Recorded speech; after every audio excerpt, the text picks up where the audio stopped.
모두가 궁금해하는 데이터의 모든 것을 알려드립니다. 데이터에 미쳐있는 사람들과 함께하는 데이터 이야기, 데이터올릭 지금 시작합니다. 와우. 저희 멤버 소개하면서 시작하도록 하겠습니다. 먼저 박 박사님.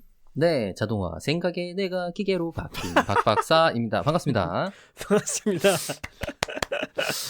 김 팀장님. 기대한다. 네. 기대한다.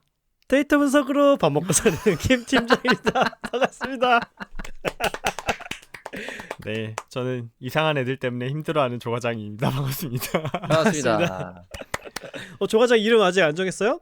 멘트? 네. 정하고 있습니다. 아직도 고민 중이에요? 네. 후보 없어요, 후보? 후보를 제보해 주세요. 기다리고 있습니다. 아니, 너무 길게 고민하면 오히려 정하기도 힘들어요. 그냥 빨리 정하게 날 수도 있어. 얼마나 멋있는 거 만들려고 그래. 그러니까. 계속 없이 해도 될 것 같아요. 자, 저희 공지사항 먼저 말씀드리고 시작하도록 하겠습니다. 데이터릭은 팟빵, 유튜브, 애플 팟캐스트에서 들으실 수 있고요. 페이스북 페이지, 노션 홈페이지 운영하고 있습니다. 여러분의 정기 후원, 수시 후원, 각 채널의 구독과 좋아요가 많은 힘이 되고 있습니다. 계좌로 직접 정기 후원해주고 계신 귀동량님, 우는아이27님 감사드리고요. 저희 플랫폼인 팟빵을 통해서 정기 후원해주고 계신 달려또또님, 날아가는 오르크세님께도 감사드립니다. 팟빵과 유튜브 공지사항, 채널 정보에 후원 계좌가 있습니다. 여러분의 후원은 컨텐츠의 기획과 운영에 소중하게 사용하겠습니다. 방송을 들어주시는 모든 분들께 감사드립니다. 감사합니다.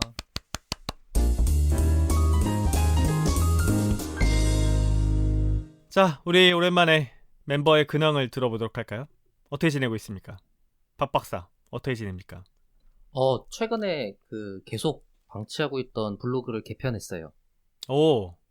네, 원래 R에서 사용하고 있는 블로그다운이라는 패키지를 사용해서 하고 있었는데, 네네. 그게 이제 윈도우 한글 사용할 때 이슈가 좀 많아요. 그래서 너무 귀찮고 불편할 일이 많아갖고 계속 방치하고 있다가 이번에 디스틸이라고 하는 사이언티픽 블로깅 전문 도구로 자리매김하고 있는 R스튜디오에서 만들고 있는 패키지를 써봤는데 오히려 이쪽은 좀 이슈가 덜 하더라고요. 그리고 이슈가 하나 있었는데 제가 해결해서 PR했어요. 이제 머지되면 없어질 거예요 아마. 그래서 저는 아주 만족스럽게 지금 이관을 완료했습니다.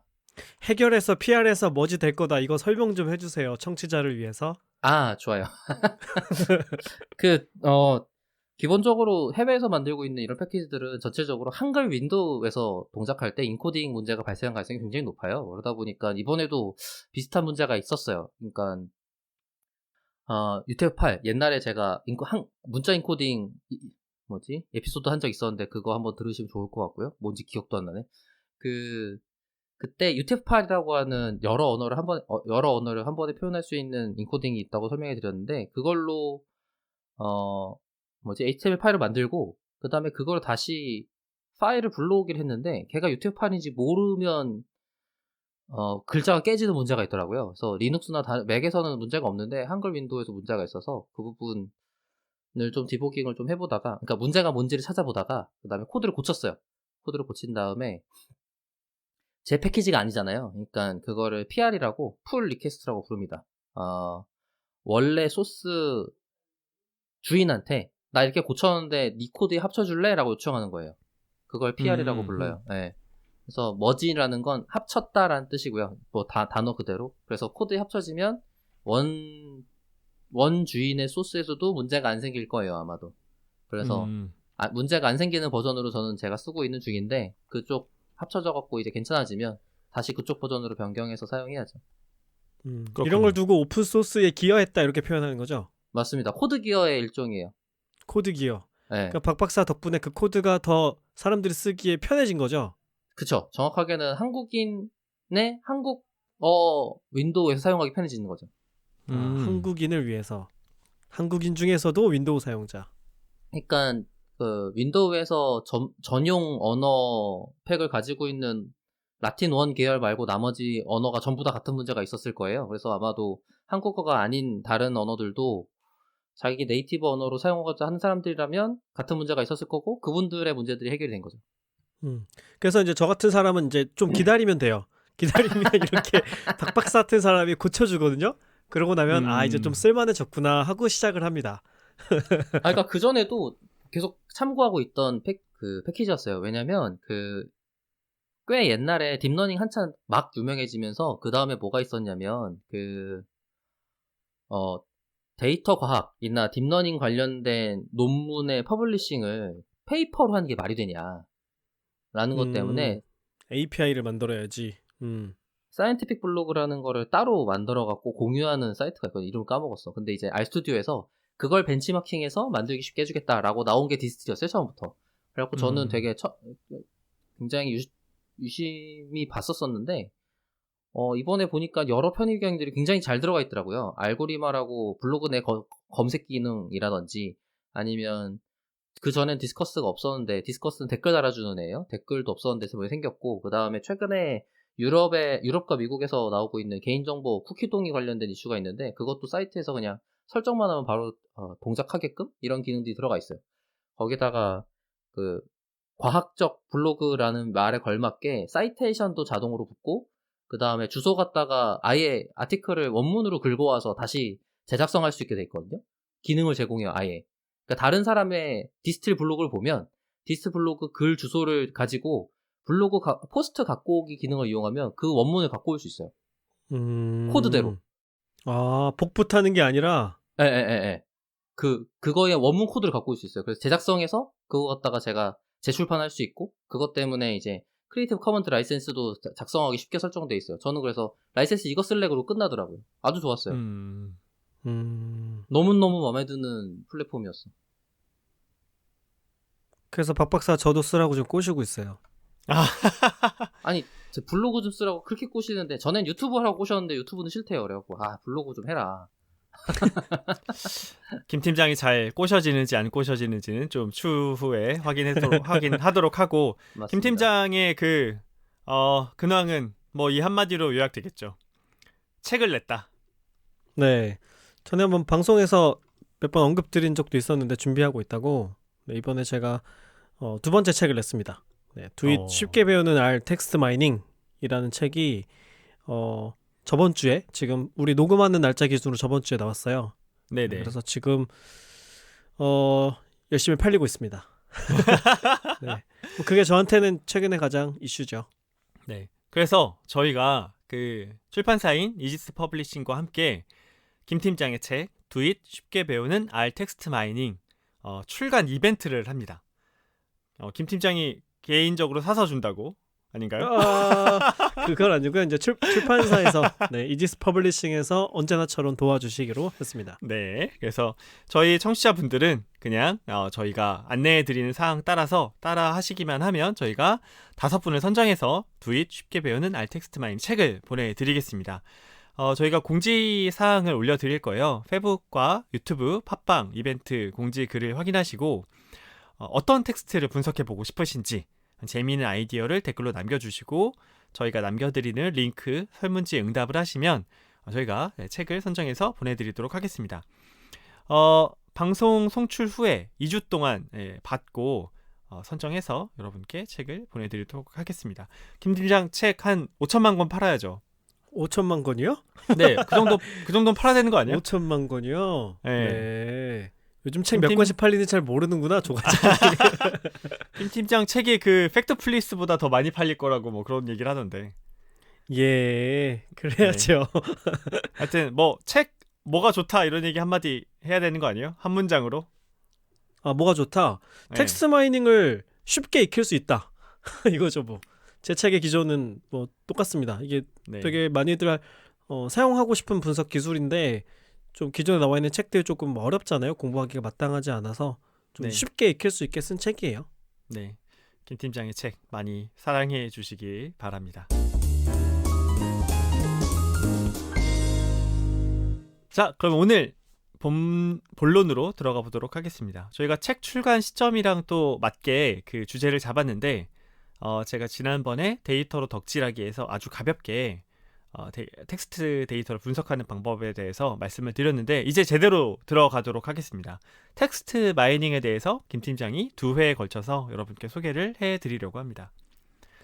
네, 우선은 이제 굉장히 정보가 많이 생기는 그런 시기를 우리는 살고 있잖아요. 뭐 정보의 홍수 이런 얘기들 많이 하는데 대부분의 정보는 텍스트 형태로 만들어지잖아요. 특히 이제 웹에 인터넷에 굉장히 많은 텍스트 데이터들이 생성이 되죠. 뭐 우리가 굉장히 자주 들어가는 SNS 서비스들 이런 것들도 보면 뭐 페이스북이나 인스타 이런 데도 보면 기본적으로는 텍스트 콘텐츠들이 많이 생성이 되고 또 뭐 게시판에 글이 올라온다든가 혹은 어떤 글이 만들어지면 거기에 댓글이 달리기도 하고 또 이제 기자들이 어떤 이슈가 있을 때마다 계속 기사를 쓰잖아요. 그런 기사들도 텍스트로 되어 있고 또 기사를 읽고 나면 사람들이 거기에 이제 댓글을 달잖아요. 그런 것들도 마찬가지고 또 우리가 뭐 어떤 제품을 구매하거나 서비스를 이용하고 나면은 후기를 남기게 되잖아요. 이제 그런 것들도 다 텍스트죠. 그래서 굉장히 많은 텍스트가 생성이 되고 그 텍스트에는 이제 사람들의 생각이 담겨 있는 거죠. 그래서 사람들이 어떤 얘기를 하는지를 텍스트를 분석해서 파악하는 방법, 이거를 텍스트 마이닝 이렇게 표현을 합니다. 그래서 이런 텍스트 마이닝 분석 기법에 대해서 가장 많이 사용이 되는 분석 기법들 중심으로 해서 설명을 드리려고 합니다. 네. 그 이제 텍스트 마이닝을 안 쓰고 우리가 예전에 이제 뭐 레포트 쓰던 그런 시절을 생각해 보면 사실 우리가 하는 거는 텍스트를 분석하는 거잖아요. 뭐 책도 그렇고 문헌도 그렇고 이렇게 직접 텍스트를 읽고 요약하고 정리하고 이런 일들을 하게 되는 거죠. 그러니까 사실은 텍스트 분석을 다 하고 있던 거죠. 뭐 데이터 분석 기술을 쓰지 않는다고 하더라도 사람들은 다들 주관적인 방법으로 텍스트 분석을 하고 있는 거예요. 근데 이제 이렇게 분석을 하면 가장 큰 문제가 뭘까요? 우리가 데이터 분석 기술을 쓰지 않고 텍스트를 분석한다. 그러면 어떤 문제가 제일 클 것 같아요? 사람의 인사이트가 더 좋아지지 않나요? 사람의 인사이트가 더 좋아진다? 네, 계속 글을 읽으면서 분석하고 고민해야 되잖아. 너는 이렇게 의도에 안 맞게 대답을 하냐. 아주 그런 것만 골라서 얘기해. 진짜. 컴퓨터한테 시키면 그걸 내가 공부할 수가 없잖아요. 참, 쟤는. 너 빠져.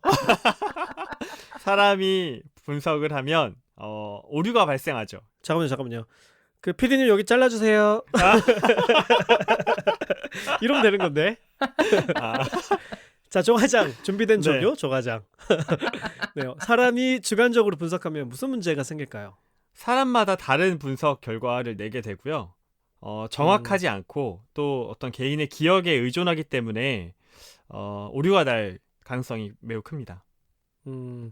조과장의 경험을 얘기하는 거죠 지금? 그렇죠. 이게 아무리 내가 잘했다라고 해도 그게 정말 정확한 분석인가라고 이야기하기가 어렵죠. 그러니까 저는 사람이 하는 텍스트 분석은 책을 읽고 다른 사람한테 전해주는 거랑 비슷하다고 생각을 해요. 그러니까 책을 읽고 나면 사람마다 감상이 다 다르잖아요. 네, 근데 이제 그런 거라고 생각을 하거든요. 사람이 읽는다라는 건. 그렇죠. 똑같은 영화나 똑같은 책을 봐도 네. 전달해주면 내용이 많이 달라지니까. 물론 그런 거에 장점도 있겠죠. 사람마다 그 시각이 다르니까. 해석이 풍부해진다는. 네네. 그러나 그렇죠. 우리는 지금 그런 걸 위해서 텍스트 분석을 하는 게 아니어서. 네.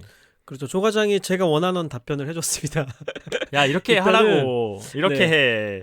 그러니까 우리가 해석을 하게 되잖아요. 문장을 읽으면. 그럼 당연히 기존에 우리가 가지고 있는 생각이 있으니까 이제 그것에 영향을 받게 되고 그래서 똑같은 대상을 분석한다고 하더라도 사람마다 다른 결론을 얻게 되겠죠. 그러면 이제 우리가 이렇게 나온 분석 결과를 신뢰하기가 좀 어려운 상황이 되는 거죠. 주관성이 반영된다는 거. 이게 텍스트를 분석할 때 가장 이제 어려운 점이고 가장 많은 문제의 소지가 있는 부분이라고 할 수 있겠죠. 또 이제 네. 우리가 텍스트를 하나를 분석하는 게 아니라 굉장히 뭐 여러 개의 텍스트를 분석해야 된다 그러면 보통 이렇게 텍스트를 주제별로 분류하는 이런 작업들을 하게 되잖아요. 범주를 네. 나누거나. 근데 이럴 때도 그렇죠. 범주를 정해야 되잖아요. 범주를 뭘로 나눌 거냐, 뭐 몇 개로 나눌 거냐 이런 것들도 사람이 정하게 되겠죠. 그리고 또 사실 가장 큰 문제는 텍스트가 너무 많으면 이걸 다 읽을 수가 없죠, 현실적으로. 그러니까 만약에 우리가 만약에 뭐 블로그의 글을 분석해야 된다고 하는데 블로그 글이 뭐 한 5,000개가 있다 그러면 현실적으로 이걸 다 읽을 수가 없잖아요. 그래서 마케팅한 사람들 다 읽는 거 아니에요? 그것 때문에 열심히 읽잖아. 다 나눠갖고. 그렇게 되겠죠. 사람이 나눠서 읽으면 읽는 사람이 서로 달라진다는 또 문제가 생기는 거고.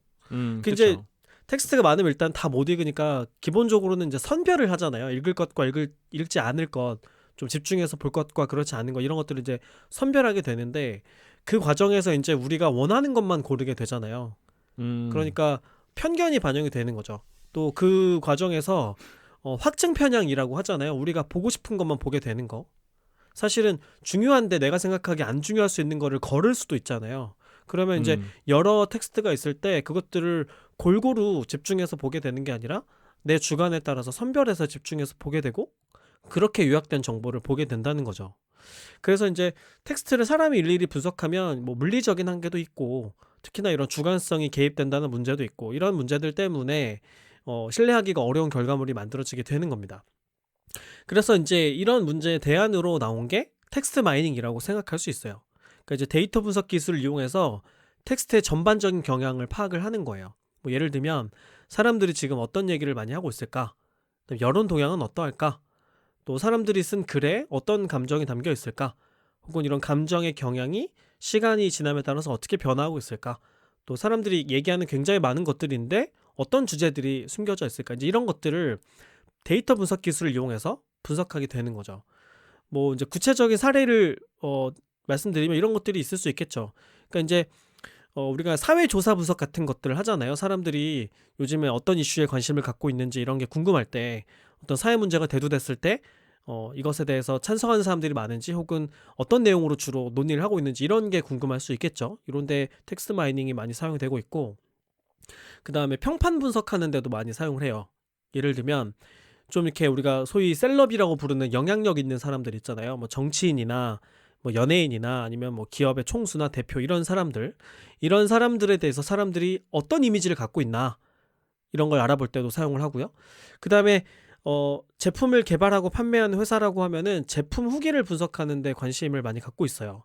그래서 기존에 이제 제품이 이미 나와 있는 게 있으면 그 제품을 사용하고 나서 사람들이 쓴 후기들이 있잖아요. 그걸 분석해서 사람들이 불편해하는 게 뭔지를 찾아보는 거죠. 그러고 나서 새 버전의 제품을 내놓을 때는 그런 걸 이제 개선해서 내놔야 되잖아요. 그래서 이렇게 제품 개발을 하는데도 활용을 하고 있고 또 물리적인 제품이 아니라 뭐 웹 서비스 같은 걸 오픈했다라고 하더라도 사람들이 한동안 이용하고 나면 장단점들에 대해서 뭐 불편한 거, 좋은 거 이런 것들을 웹에다가 게시를 하게 되잖아요.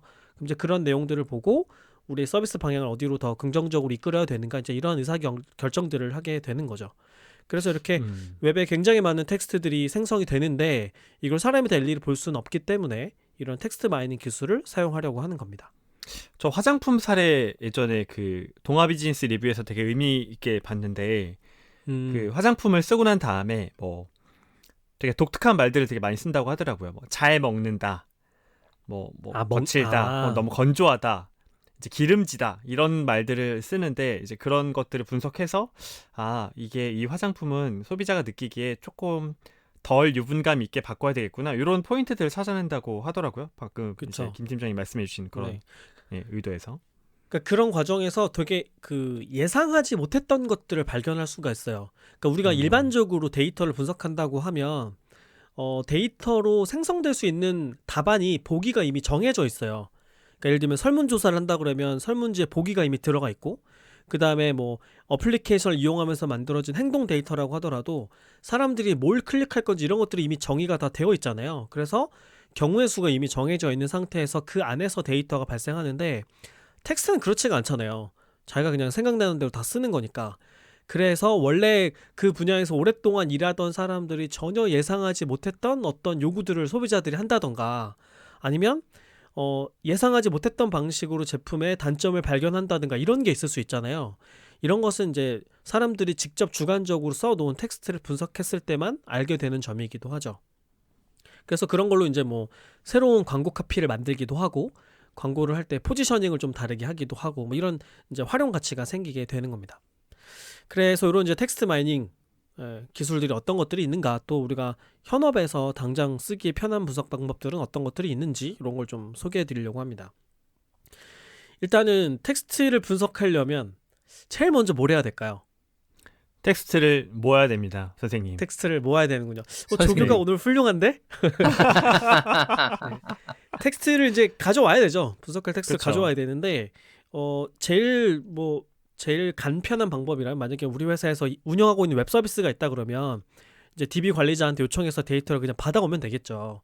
그게 이제 가장 간편한 방법이고 그렇지 않을 수도 있잖아요. 그리고 우리 회사에서 웹 서비스를 운영하진 않고 있는데 뭐 예를 들면 네이버 쇼핑에 달린 댓글을 분석하고 싶다거나 뭐 이럴 수도 있잖아요. 그럼 이제 그런 웹에 있는 데이터들을 수집하는 작업을 해야 됩니다. 이런 걸 웹 크롤링이라고 하고 우리 박 박사가 이 웹 크롤링에 대한 방송을 몇 번 했었죠. 네. 그래서 기본적으로는 이런 크롤링 기술을 이용해서 데이터를 수집하는 작업을 많이 하고 또 혹은 이제 기존에 쌓여있는 문헌 자료도 많이 분석을 해요. 예를 들면 뭐 책이나 조과장이 지난 시간에 설명해줬던 것처럼 노래 가사나 뭐 이런 것들 있잖아요. 이런 이제 기존의 문헌 자료들을 활용해서 분석하는 작업을 하기도 합니다. 혹은 이제 뭐 웹에 있는 텍스트라고 하더라도 내가 직접 화면에 있는 거를 긁어오는 방법도 있지만 텍스트를 이렇게 잘 가져갈 수 있게끔 서비스가 구현이 되어 있는 경우도 있어요. API라고 하는데 이것도 박 박사가 여러 번 소개해줬었죠. 그러면 그 사람들이 요구하는 방식대로 내가 정보를 요청하면 텍스트 데이터들을 수집해 올 수도 있습니다. 물론 이제 이거는 그렇게 많이 되어 있진 않아요. 이런 API가 많이 개발이 되어 있진 않은데 그래도 예를 들면 뭐 트위터라든가 뭐 페이스북이라든가 이런 이제 대표적인 서비스들은 텍스트 데이터를 수집할 수 있는 API가 개발이 되어 있어요. 그러면 별도로 내가 크롤링을 할 필요 없이 이런 것들을 이용하면 이제 금방 가져올 수 있죠. 트위터 같은 경우는 최근에 연구 목적으로 텍스트를 제공하는 걸 발표했던 것 같아요. 제가 소식 링크 하나 공유할게요. 트위터 API가 새로 네, 아예 연구 목적으로 데이터를 제공하는 걸 정했다고 제가 블로그를 본 것 같아요. 그러니까 이런 거를 이용하면은 따로 내가 웹 크롤링 기술을 안 익혀도 되게 손쉽게 데이터를 가져올 수 있습니다. 그래서 일단 이렇게 가져오는 거, 데이터를 모으는 거, 이게 이제 제일 먼저 해야 되는 작업이고, 그러고 나면 이제 좀 정리를 해야 돼요. 이 텍스트를 바로 분석할 수는 없고, 왜냐면 대부분 텍스트가 좀 지저분하잖아요. 직접 사람들이 그쵸. 직접 또 타이핑하거나 또 뭐 스마트폰으로 터치패드를 이용하거나 이런 식으로 만들어졌기 때문에 많이 지저분하죠. 그래서 분석에 사용할 텍스트들만 남겨놓는 그런 추출하는 작업을 합니다. 그래서 이제 보통은 이제 제일 먼저 빼는 게 특수 문자를 좀 빼요. 그 다음에 우리는 이제 한글을 분석해야 되니까 한글만 남기고 영문자를 제외하는 이런 작업을 합니다. 이렇게 해서 의미를 가지고 있는 정보들만 최소한으로 남겨놓는 거죠. 네, 이렇게 해서 일단은 분석할 수 있게 적당한 형태로 가공하는 작업을 합니다. 이런 걸 이제 보통 텍스트 전처리라고 하는데 사실 이 전처리 작업은 뭐 한도 끝도 없어요. 한도 끝도 없고 앞에 전자가 붙어있긴 하지만 분석 이전에만 하는 건 아니고 분석 과정에서 또 텍스트에서 오류를 찾아내는 경우가 굉장히 많아요. 그럼 이제 또 중간중간에 텍스트를 다시 한번 깨끗하게 정리해주는 작업을 하고 또 다시 분석을 하고 이런 작업을 합니다. 그래서 이제 어느 정도 분석할 수 있게 전처리가 되고 나면 그 다음으로 하는 작업은 토크나이징이라고 하는데 텍스트를 분석 단위로 쪼개는 거예요. 이게 이제 무슨 말이냐면 우리가 이제 문장이 있다고 했을 때 이 문장을 하위 요소로 쪼개면 문장이라기보다는 더 큰 단위로 텍스트를 생각할 수 있을 것 같은데 텍스트를 하위 요소로 쪼갠다고 하면 이런 것들이 있을 수 있겠죠. 일단 단락이 있을 수 있겠죠. 문장이 굉장히 길다면 여러 단락으로 구성이 되어 있을 거 아니에요. 그 다음에 단락은 여러 개의 문장으로 구성이 되어 있겠죠. 그 다음에 문장을 또 쪼개면 단어들이 있을 거고요. 또 단어를 또 쪼개면 문자로 쪼갤 수 있겠죠. 또 단어를 그냥 띄어쓰기 기준으로 나누는 게 아니라 뒤에 설명드릴 텐데 형태소라는 의미 단위로 쪼갤 수도 있어요. 이런 식으로 텍스트를 잘게 쪼개는 겁니다. 이렇게 쪼개진 텍스트의 기본 단위를 토큰이라고 불러요. 왜 토큰이라고 하는 걸까요? 그냥 궁금한 건데. 그냥 작은 덩어리를 지칭하는 거예요. 토큰은 작은 덩어리. 토큰이라는 말이. 네. 그렇군요. 그래서 이런 이제 원본 텍스트를 보통 이제 코퍼스라는 표현을 쓰기도 하는데 이거를 분석의 작은 단위로 쪼개는 작업, 이거를 토크나이제이션, 우리말로는 토큰화 이렇게 표현을 합니다. 예를 들어볼게요. 우리나라 이제 헌법에 있는 문장에 이런 게 있죠. 대한민국은 민주공화국이다. 대한민국의 주권은 국민에게 있고 모든 권력은 국민으로부터 나온다. 이런 문장이 있잖아요. 그럼 이제 이거는 이제 하나의 텍스트라고 우리가 분석의 대상이 되는 텍스트라고 생각을 할 수 있고 이제 이거를 쪼개는 거예요. 만약에 문장으로 토큰화를 한다 그러면 두 개로 쪼개지겠죠. 대한민국은 민주공화국이다. 요거 하나 하고 그 다음에 대한민국의 주권은 국민에게 있고 모든 권력은 국민으로부터 나온다. 이렇게 두 번째 문장 이렇게 둘로 쪼개지게 되겠죠. 네. 그 다음에 만약에 단어로 토큰화를 한다 그러면 이렇게 쪼개는 거예요. 대한민국은 민주공화국이다. 대한민국의 주권은 이런 식으로 띄어쓰기 기준으로 쪼개게 되는 겁니다. 그러면 아까 그 텍스트가 총 10개의 토큰으로 나뉘어져요. 그 다음에 이제 더 쪼갠다 그러면 그냥 한 문자씩 쪼갤 수 있겠죠. 예를 들면 대, 한, 민, 국 이런 식으로 이렇게 하면 이제 총 40자가 됩니다. 그럼 이제 토큰이 40개가 되는 거죠. 그래서 이렇게 원래 가지고 있는 텍스트는 굉장히 많은 요소들이 섞여 들어가 있는데 이거를 작은 단위로 쪼개는 작업을 하게 되는 거예요. 이거를 토큰화라고 합니다. 그래서 여기까지가 가장 기본적인 준비 과정이에요. 코퍼스를 가져와서 분석 단위로 토큰화한다. 궁금한 게 있는데 저희가 보통 그 정량 데이터는 전처리의 어떤 단계가 조금 명확하다고 저는 생각을 하거든요. 그러니까 이제 어느 정도 전처리를 하면 이게 전처리가 끝난 거야 라고 모두가 동의하는 시점이 있잖아요. 그렇죠. 숫자로 돼 있으니까. 근데 텍스트 분석은 약간 의사결정의 문제 같네요. 전처리의 끝은 없고 우리가 어디까지만 전처리해서 쓸 것인지 이런 거를 결정해야 되는 것 같거든요. 근데 그러면 그 기준은 분석가가 정하는 건가요? 목적에 맞게? 이게 비정형 데이터 중에서도 텍스트 분석을 할 때 가장 큰 난점인데 텍스트에는 답이 없어요.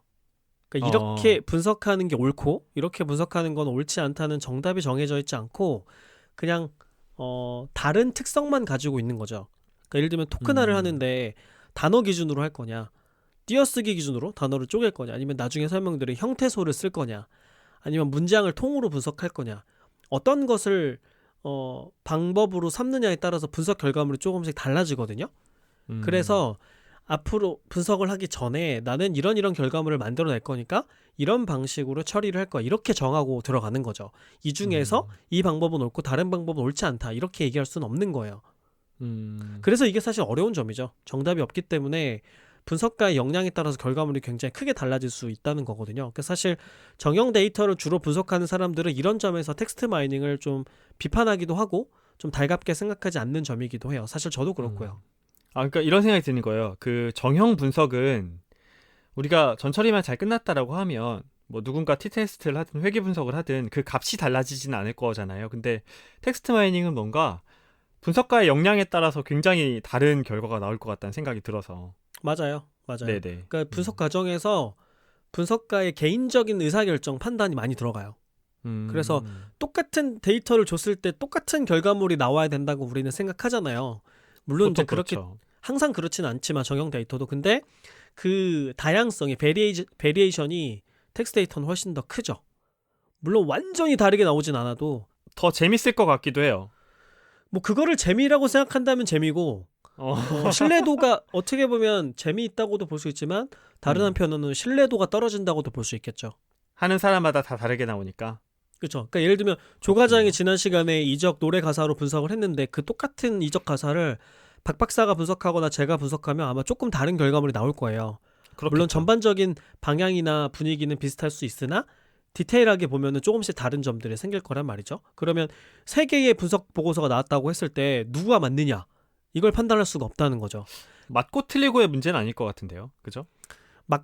완전히 맞고 틀리고의 문제는 아니지만 어느 정도의 맞고 틀리고가 있는 거죠.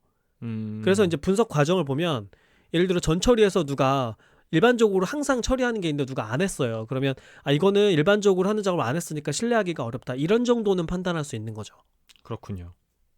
아니 근데 그렇게 생각하더라도 다른가? 저는 제 감각엔 그렇게 안 다르거든요. 그러니까 정량 데이터 분석이라고 한들 걔가 정성적인 결과를 내뱉는 거냐 아니면 궁극적으로 정량 결과가 나와야 되는 무언가냐 라고 한다면 그런 문제점이 차이지 이게 비정형 데이터이기 때문에 그런 문제가 발생하는 건가? 라고는 잘 모르겠어요. 왜냐하면 예를 들어서 지금 텍스트 분석이 다 다른 사람들마다 다양하게 나올 수 있을 것 같아 라고 말씀하셨지만 대표적으로 텍스트 클래시피케이션 문제를 푸는 문제들 같은 경우는 정확도가 가장 중요한 거기 때문에 어떤 목표 지향적인 매트릭이 이미 있단 말이에요. 그러면 정량 데이터 분석과 과정이 그렇게 다를까? 라는 생각에 과정이나 어떤 그런 의사결정들이 다를까? 생각해보면 제 머릿속에는 그렇지 않아서 그게 신기한 포인트인 것 같아요. 왜냐하면 방금 말씀하셨을 때 이런저런 의사결정들을 해야 된다. 개인적인 경험이 들어가야 된다. 이런 얘기를 하셨는데 정량 데이터 분석이라고 전처리할 때 그렇게 안 하나? 그렇긴 하지. 엄밀하게 보면 그럴 수 있네. 그러니까 예를 들어서 정도의 차이 정도로 생각해야 되지 않을까요? 정도의 차이가 있다. 그러니까 지금 방금 말한 감각적인 결과물들에 대해서 들어갈 때 가장 대표적인 게 정량 데이터 분석에서도 카테고리를 어떻게 지을 거냐 이런 것들이 다 그 분석가의 감각이거나 근거가 있을 만한 무언가는 아니잖아요. 그런 건. 그러니까 그렇지. 그러니까 그런 과정이 아예 없거나 문제거나 이러지는 않는 것 같아서 음. 그게 다른가 싶어요. 이거는 제가 이제 나중에 제가 분석 방법들을 설명드리면서 각각의 분석 방법들이 갖고 있는 어떤 약점들이 있어요. 한계들이 있는데 그거랑 같이 논의해보면 더 재밌을 것 같아요. 그러니까 알겠습니다. 왜 봅시다. 텍스트 분석에서 조심해야 되는 것들이 있는지 이걸 알고 사용하는 게 굉장히 중요하거든요. 그런 얘기할 때 또 같이 얘기하면 좋겠습니다. 네. 왜냐면 우리가 아직 토크나이징까지밖에 안 했거든요.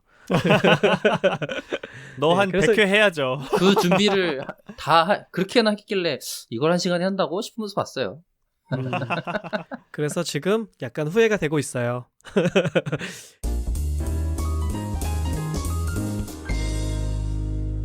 그래서 토크나이징, 쪼갠다. 내가 분석의 대상으로 삼고 있는 이 코퍼스를 작은 단위로 쪼갠다. 이게 이제 첫 번째로 하는 작업이고, 이제 여러 가지 분석 방법이 있는데 가장 기본적으로 많이 하는 분석 방법은 단어를 분석하는 거예요. 단어. 네. 어떤 단어가 음. 있는지를 보는 거예요. 왜냐면 이제 기본적으로 문장은 단어가 모여서 만들어지잖아요. 그렇죠. 그래서 텍스트에 사용된 단어를 보면은 이 글쓴이가 강조한 게 뭔지를 알 수 있는 거죠. 글의 주제가 무엇인지, 핵심이 무엇인지. 그래서 단어를 찾아서 분석하는 방법을 제일 많이 사용합니다. 제일 쉬운 방법은 이제 빈도를 분석하는 거죠. 그러니까 이제 텍스트를 단어 기준으로, 띄어쓰기 기준으로 토큰화를 하는 거예요. 예, 그렇게 해가지고 이제 개수를 셀 수 있겠죠. 예, 단어가 똑같은 게 몇 번씩 쓰여나 이렇게 빈도를 구하는 겁니다. 그래서 만약에 이 빈도가 높으면 자주 사용이 됐으면 이 텍스트에서 중요하구나 이렇게 생각하게 되는 거죠. 그래서 각각의 단어의 숫자, 개수를 구한 다음에 이걸로 뭐 막대 그래프를 만들거나 그래서 어떤 단어가 많이 사용될수록 이제 막대가 길어지겠죠. 그럼 이걸 보고 이 텍스트에서는 이 단어가 중요하게 사용이 됐구나 이렇게 이제 판단할 수 있게 되는 거고 또 많이 사용하는 시각화 방식이 워드 클라우드 아마 많이들 보셨을 거예요. 구름 모양으로 단어를 표현을 하는 거죠. 그래서 단어가 많이 사용이 되면은 단어를 크게 표현을 하고 또 진하게 표현을 하는 겁니다. 그리고 단어가 조금만 사용이 됐다 그러면 상대적으로 작게 표현을 하는 거죠. 그래서 여러 단어들이 이렇게 구름 모양으로 뭉쳐있는 형태가 돼요. 이거를 워드 클라우드라고 합니다. 이런 걸 많이 만들게 되는 거죠.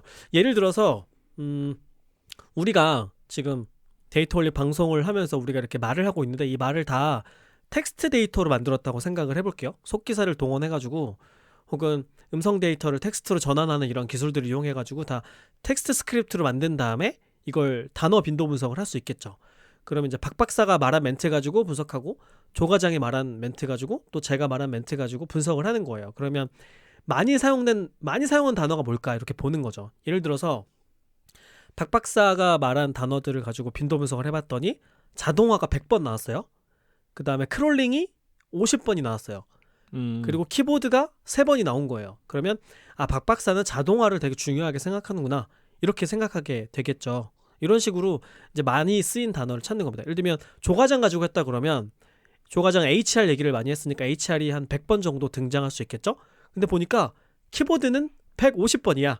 그러면 조과장은 HR보다 키보드에 관심이 더 많구나 이렇게 생각하게 되는 거죠. 저는 만약에 머신러닝이 100번, 통계학이 100번이 나왔어요. 근데 고양이가 500번이 나왔어요. 그러면 김 팀장은 고양이를 훨씬 더 중요하게 생각하는구나. 이렇게 판단하게 되는 거죠. 예시가 약간 자기만 좋은 거 하는 것 같은데? 아니죠. 고객을 걷어차고 고양이만 보겠다 아니야. 그렇죠. 그렇구나. 네. 뭐라고요? 아니 박 박사는 분석하면 그거 제일 많이 나올 거예요. 제 뭐? 감각에서는. 제 감각에서는 많이 제 또 있어요. 감각에서는. 저한테는 어떻게 들리냐면 뭐 이런 그치, 거. 그치. 근데 그거는 사실 이거는 같은 의미이기 때문에 노멀라이즈 해줘야 돼요. 그렇죠. 유의어 처리.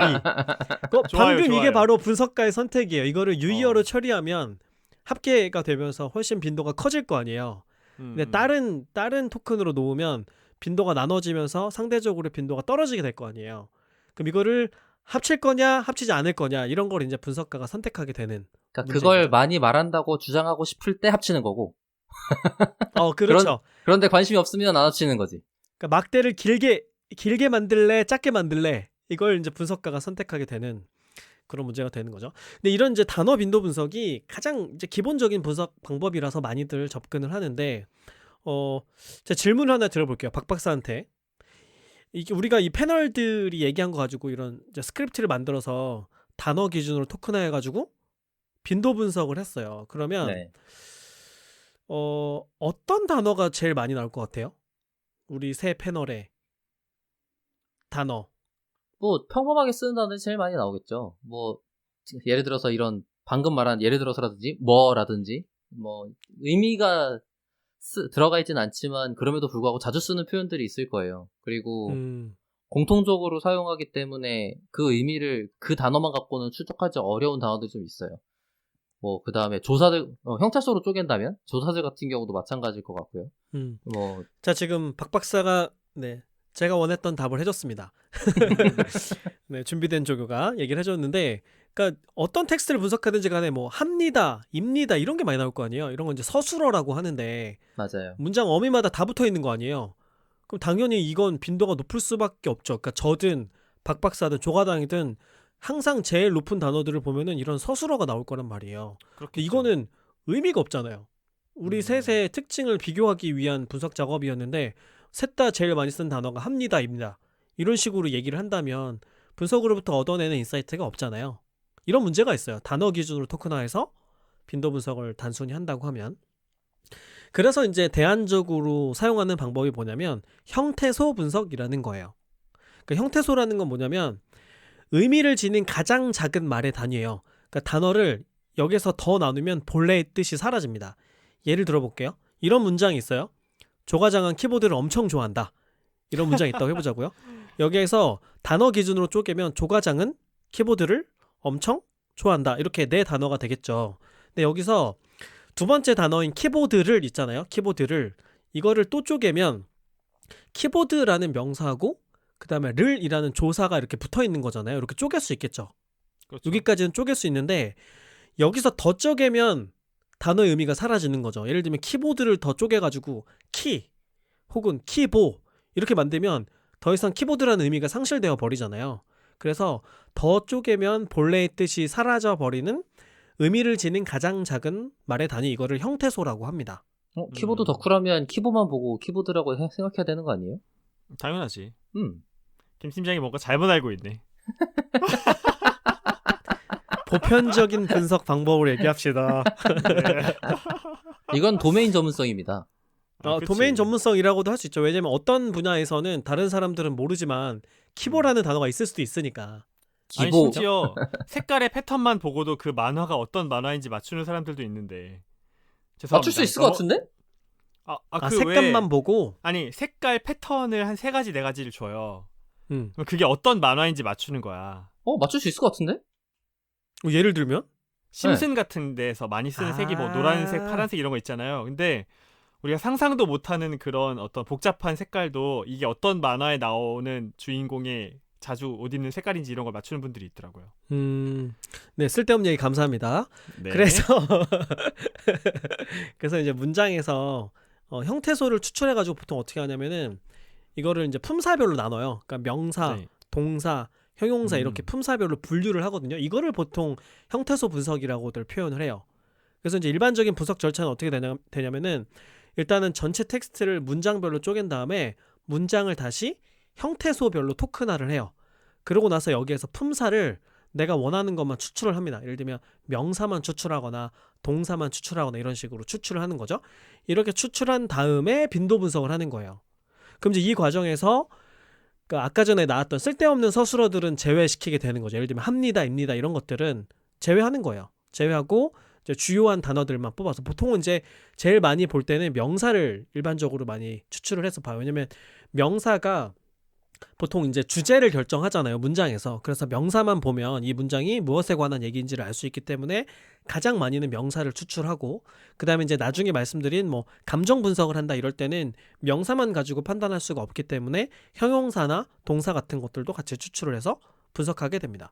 그래서 그냥 단어 기준으로 토큰화를 하는 게 아니라 형태소 기준으로 토큰화해서 분석을 하면은 텍스트의 분명한 특징들이 드러나게 되는 거죠. 그래서 보통은 조금 그래도 분석을 좀 공부한 사람이라고 하면은 단어 기준으로 빈도 분석을 하기보다는 최소한 형태소 기준으로 분석을 합니다.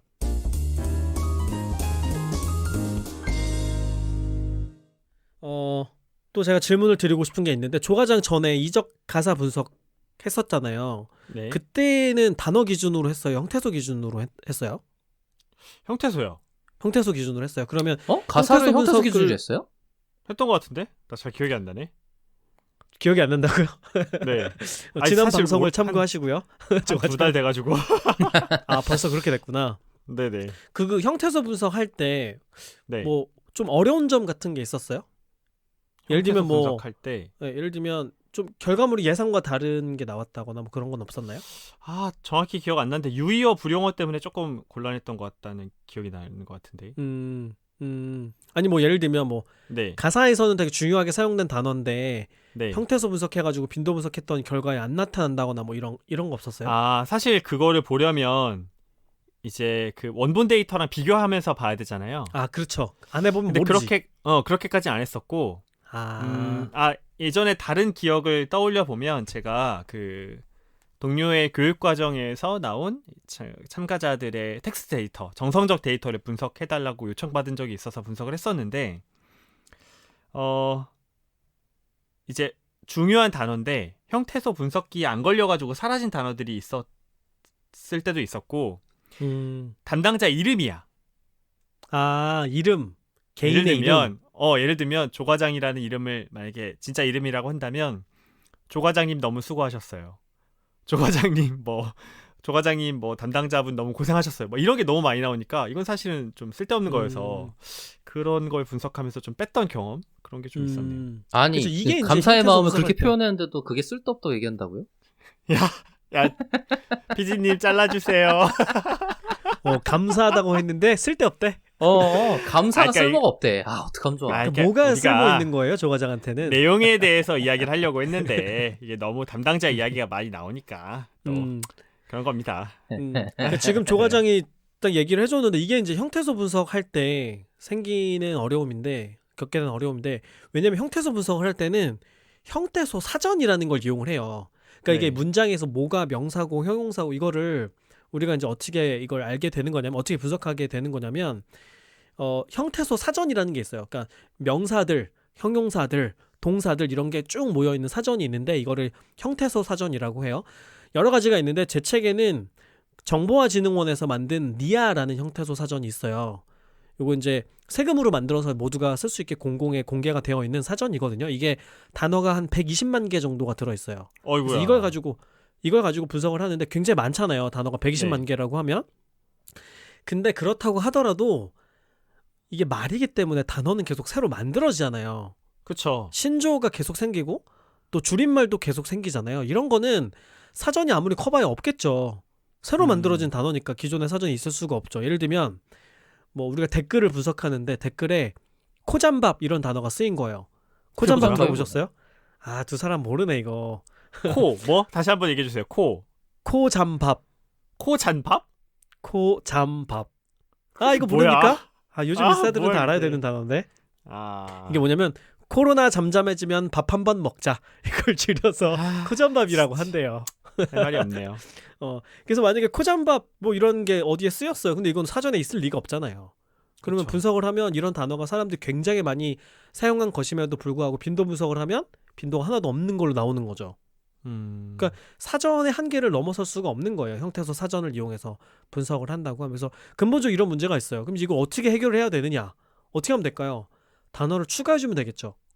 그러니까 우리가 그쵸. 신조어를 조사해가지고 사전에다가 넣어주면 돼요. 근데 문제는 이걸 언제까지 할 거냐는 거지. 계속해야지. 그리고 이런 신조어를 조사하는 거는 사람이 직접 눈으로 보면서 일일이 타이핑해서 쳐넣어야 되잖아요.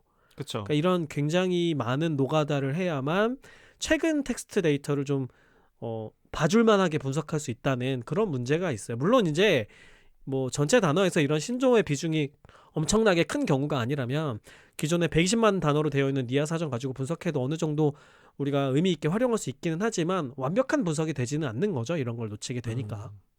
할 게 많다. 거의 뭐 사전 추가하는 작업을 이제 사실은 계속해야 되는 거죠. 좀 제대로 분석하고자 한다면. 그렇군요. 박박사 혹시 형태소 분석의 어려운 점 혹시 또 뭐가 있을까요? 사실 저는 그런 어려운 점을 있다고 알고 있기 때문에 포기하고 가야 된다고 생각해서. 포기를 해야 된다. 네, 그거를 따지기 시작하면 하면 안 된다니까요. 저는 이 방송 전반에 거쳐서 맨날 주장했어요. 그 어려움 때문에 그렇지. 그거를 커버하려고 노력하기 시작하면 뭐 배보다 배꼽이 더 커져요. 맞아요. 그게 사실은 뭐 사람이 분석하면 그거 아나? 사람도 모르잖아요. 그죠. 지금 방금처럼 신조어 우리가 다 알고 문장을 읽는 게 아니기 때문에 아는 사람만 또 할 수 있는 거지. 그쵸? 그리고 사람 머릿속에 있는 단어보다는 사전에 있는 단어가 더 많을 수도 있잖아요. 기본적으로 훨씬 많죠. 그쵸? 120만 개라고 하니까. 그래서 뭐 박 박사의 말에 저도 동의를 해요. 그리고 사실은 이게 빠뜨렸는지 빠뜨리지 않았는지를 아는 것도 쉽진 않아요. 사실 분석 결과물이 나왔을 때 그치. 아까 조 과장이 얘기한 것처럼 원문이랑 대조해보기 전까지는 이게 빠졌는지 안 빠졌는지 알기가 어렵잖아요. 나는 전처리의 힘을 다 빼서 대조해보지 않았다. 전처리가 아니라 데이터 수집하느라고 수집하느라 컨트롤 C, V 하느라 힘을 다 빼서 그거 원본 대조 안 했어.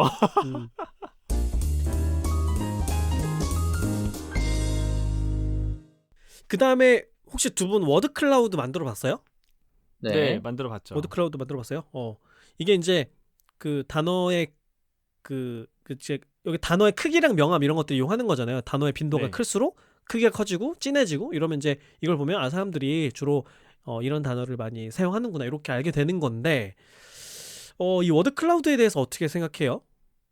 일단 이제 궁금한 게 언제 무슨 용도로 만들어 봤는지 그다음에 이거 만들면서 들었던 생각들이 뭐가 있을지 이런 게 궁금해요. 보통 우리가 그 사람들 텍스트 마이닝 하면 워드 클라우드를 되게 많이 떠올리거든요. 대표적인 어떤 시각화 방법인데 어떻게 생각하시는지? 일단 저 먼저 말씀드리면 여기까지 하고 이제 1부가 끝나야 될 것 같은데 저 먼저 말씀을 드리면 일단 워드 클라우드는 쓸데가 없다. 쓸데가 없다? 그러니까 이제 뭐라 해야 되나 그 효용이 참 떨어진다라는 생각이 일단 들고 제일 처음 해봤던 건 텍스트 마이닝이라는 분야를 제일 처음 접했을 때 이걸 해봤어요. 그때 그 웹사이트에서 이걸 제공해주는 웹사이트가 있었거든요. 무료로 텍스트를 메모장이나 텍스트 파일로 넣으면 워드 클라우드를 만들어주는 게 있었는데 일단 보기에는 뭔가 있어 보이고 좋지만 정확하게 이 빈도가 몇 개인지 아니면 뭐 단어가 이렇게 그 워드 클라우드의 모양에 따라서 좀 구석에 숨기도 하고 가운데 드러나기도 하는데 그게 제가 일일이 조정할 수 없다 보니까 요거는 분석이라고 하긴 좀 그렇고 그냥 뭔가 재미삼아 흥미를 돋구기 위해 하는 거구나 라는 생각을 갖고 있습니다. 뭐 쓸데없다는 건 조금 세게 얘기한 거고요. 분석이라고 보긴 좀 어렵다. 그러니까 정보를 정확하게 전달하기 어렵기 때문에 그렇다는 거예요? 네네. 그래서 그걸 분석이라고 하기가 조금 애매하다라고 생각한다. 박 박사는 어떤 경험이 있습니까?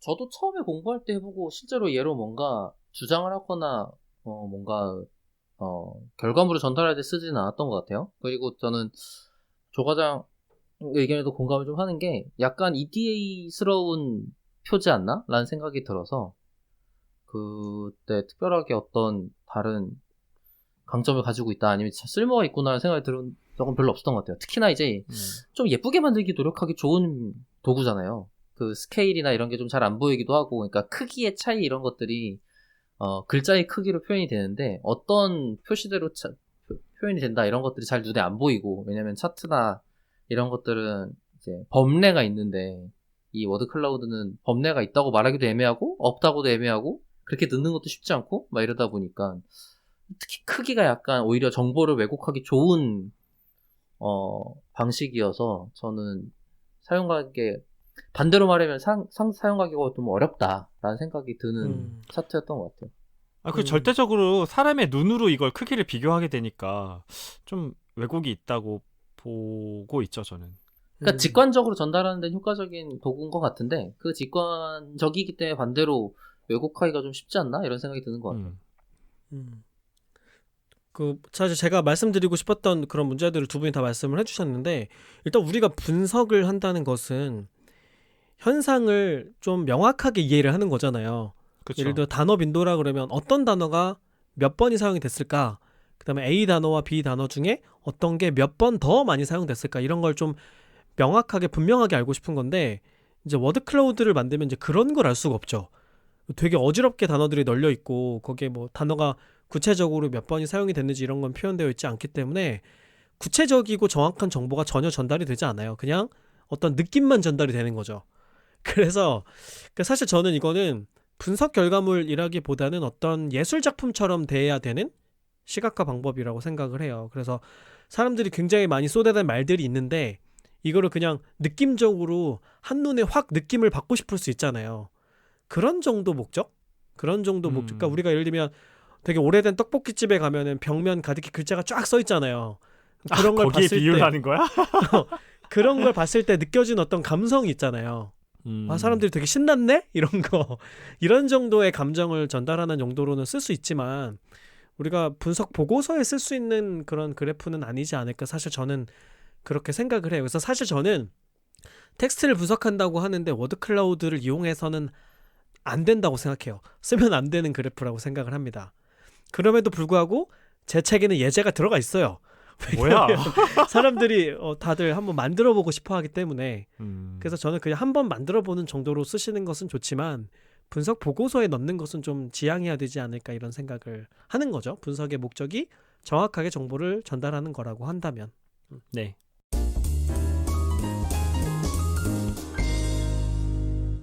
네, 자 이렇게 해서 이제 기본적으로 가장 우리가 텍스트를 분석한다고 할 때 하게 되는 절차들을 설명드렸어요. 네, 전처리를 하고 토큰화를 해서 빈도 분석을 한다. 그리고 나서 그 빈도 분석 결과를 막대 그래프로 표현하거나 워드 클라우드로 표현을 한다. 여기까지가 가장 기초적인 텍스트 마이닝 방법들이에요. 그리고 이제 이 뒤에 나오는 다음 시간에 소개해드릴 이제 고급 분석 방법들은 이렇게 구한 단어 빈도를 몇 가지 공식들을 적용해서 좀 다양한 형태로 분석을 하는 것들입니다. 그러니까 지금 총 100회 중에 1회가 끝나가고 있는 거네요. 네. 그런 것 같은 느낌적인 느낌이 있네요. 네, 좋습니다. 그러면 우리 그 멤버들 소감 듣고 끝내도록 할까요? 박 박사님 어땠어요?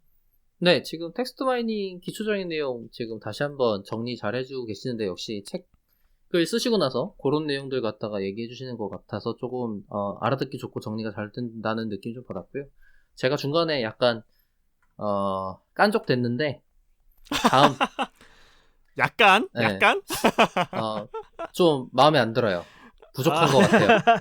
다음 시간에 조금 더 적극적으로 깐족돼 보도록 하겠습니다. 그 박박사 깐족 특집을 따로 하나 만들면 안 될까? 텍스트 마이닝 깐족 특집이라고. 예전에 왜 제가 심리 측정 다룰 때도 왜 따로 하나 만들었었잖아요. 지금 김 팀장은 중요한 때란 말이야. 책 출간돼가지고. 나 책 잘 소개해야 돼요. 살려주세요. 그러니까. 그래서 제가 하고 싶은 말은 박 박사 화이팅. 아니 이 두 분이 사실은 제 책에 추천사를 써준 분들입니다, 여러분. 네네. 네, 그래 놓고는 지금 이러고 있어요. 네, 그것이 저의 재미. 네. 저도 소감을 말씀드리면 역시 다르다. 책 쓴 사람은. 저는 이제 데이터로 덕질하기 할 때 좀 건너뛰고 솔직히 뭐 제가 정확하게 분석했는지도 잘 모르겠고 그런 여러 가지 허점들이 있었는데 뭐랄까요 그 좀 정확하게 하나하나 단계별로 텍스트 마이닝에 대해서 다뤄주시니까 청취자분들이 이번 기회를 통해서 좀 많이 정리를 하실 것 같아요. 그래서 다음 회차도 기대가 되고 이런 내용을 또 귀로만 들으면 아쉽지 않습니까? 여러분 책을 사셔야 합니다. 여러분 책값 얼마 하지 않습니다. 이 책을 사시면 여러분이 수많은 걸 할 수 있게 됩니다. 어때? 저희 김 팀장 잘했지? 감사합니다. 오늘 들은 말 중에 제일 기쁘네요. 네. 진정성 제로가 됐어. 그럼 김 팀장이 마지막으로 마무리 겸 다음 방송 예고를 해주시고 방송은 마무리 마치도록 하겠습니다. 네, 그 텍스트 분석은 데이터를 분석해본 사람들이라고 하면 한 번씩은 다 해봐요. 해보고 되게 궁금해하고 되게 또 신기하기도 하잖아요. 근데 이게 그 일반적인 우리가 이전에 해왔던 뭐 통계 분석이나 머신러닝 방법론 이런 것에 비해서 이런 분석 방법들이 좀 잘 정리가 안 되어 있어요. 왜냐면 새로 만들어진 분석 방법이기도 하고 웹에 있는 텍스트를 분석한다는 시도 자체가 최근에 이제 시작하는 거기 때문에 그래서 좀 난이도가 높기는 해요. 근데 또 다행인 게 우리가 사용하는 R이나 파이썬 같은 툴들에 보면은 요즘에는 텍스트를 분석하기 쉽게 도와주는 그런 기능들이 많이 만들어졌어요. 그래서 방송을 들어보시고 관심이 있으신 분들은 직접 텍스트를 내가 관심 있는 게 있다고 하면 수집해다가 한번 분석해보고 또 어떤 결과물 나왔는지 청취자분들이랑 같이 공유해 주시고 이러면 되게 재밌을 것 같습니다. 네, 좋네요. 그리고 그 저희 이벤트에 어떤 텍스트 분석해보고 싶다 그 남기게 되시잖아요. 사실 그게 텍스트 분석 프로젝트의 시작이거든요. 제가 데이터 이적의 가사를 한번 분석해보고 싶다라고 생각했던 것처럼 그래서 그거를 어떤 시작점으로 삼아서 다 같이 텍스트 분석 한 번씩 경험해보는 게 굉장히 중요한 일이라고 저도 또 생각을 합니다. 주제 잡는 게 가장 중요하다라는 생각을 맞아요. 하게 되네요. 그 조과장처럼 굉장히 분명한 KPI를 정해야 끝까지 완수할 수 있다. 그러나 맞아. KPI를 이적의 달성하지 댓글을 못했다. 받았습니까? 어떻게 됐습니까? 못했습니다. 난 실패자야. 아직? 네네. 근데 그러고 보니까 지금 아직 두 번째 방송 안 올라갔네요. 그러니까 지금 저희가 녹음하고 있는 시점으로 한 회는 올라갔고 두 번째 방송이 아직 안 올라갔고. 그러니까 본격 결과물은 아직 공개가 안 된 거잖아요, 그죠? 그쵸. 그리고 제가 그 코로나가 좀 잠잠해지고 그 콘서트를 하게 되면 피켓을 들고 갈 겁니다. 조 과장님, 그때는 네. 워드 클라우드를 꼭 만드세요. 예, 그렇게 만들어서 가서 이적은 그대라는 말을 가장 많이 쓴다 이렇게 피켓을 들려고 하니까 기대해 주시기 바랍니다. 쫓겨나겠지? 관심이 없을걸? 네? 그렇군요. 관심이 없지 않을까요? 네. 자, 그러면 저희 텍스트 마이닝 첫 번째 에피소드는 여기서 마무리하도록 하고 저희 데이터릭은 또 더 재미있는 텍스트 마이닝 콘텐츠를 가지고 다음 방송으로 다시 인사드리겠습니다. 감사합니다. 감사합니다. 감사합니다.